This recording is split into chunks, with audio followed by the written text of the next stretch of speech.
Welcome to Best Effects video number 2.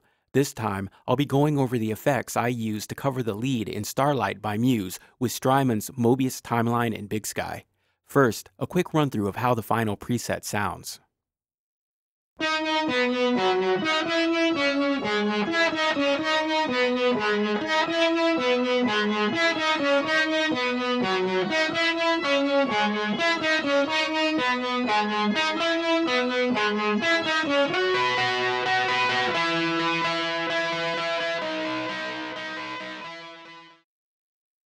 This preset is airy, percussive, and rhythmic all at once. For the dry signal, I'm playing on the bridge humbucker using a crunchy overdriven tone reminiscent of an orange amplifier.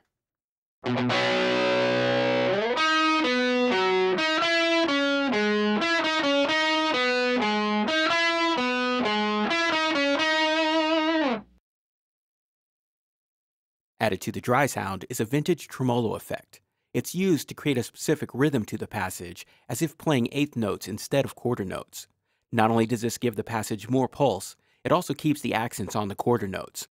Live, I use a tap tempo switch that keeps the rhythm synced.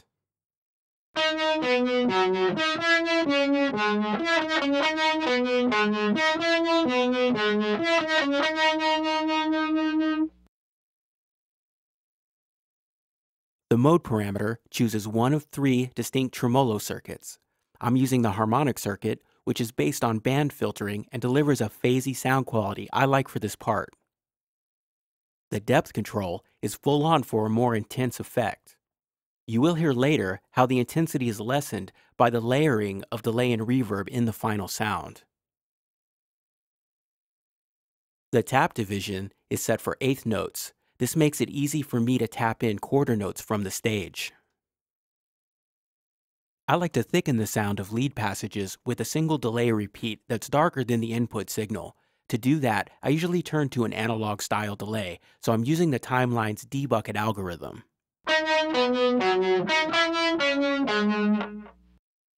The delay is closely synced to an eighth note to help drive the pulse of the part I'm playing.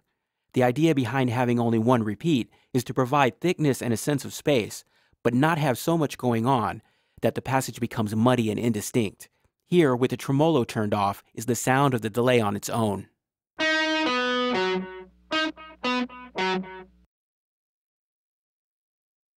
The range parameter determines if the timeline is emulating a single chip or a double chip analog delay.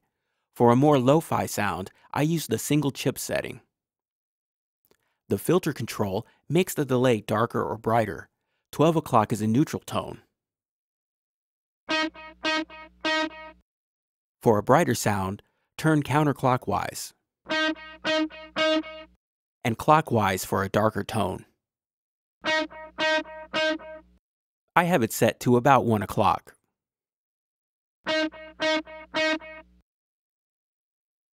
The final touch is something I like to do when making sounds for guitar that were originally played on a synth.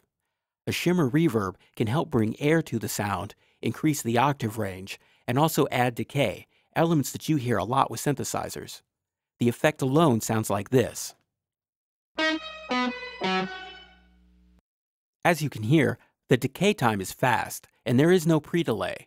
The mix control has the effect level set fairly high, but the input guitar sound is still more prominent.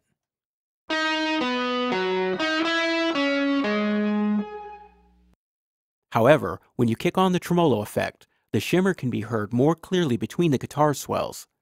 This is adding those sustained upper octaves and giving a sense that more than one instrument is playing the part in unison.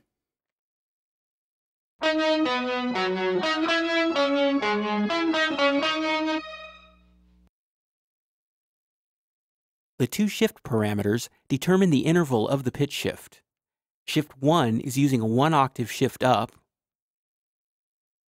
and Shift 2 is using a 2 octave shift up.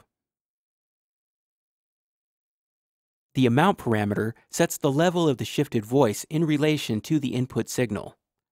I have it full up for a more intense shimmer effect. The mode parameter determines where the shimmer is applied to the signal, either to the input or regenerating on the reverb itself.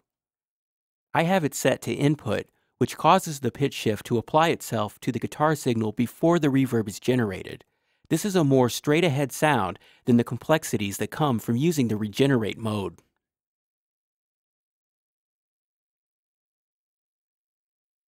To deepen the tone of the shimmer, I've also boosted the low-end parameter.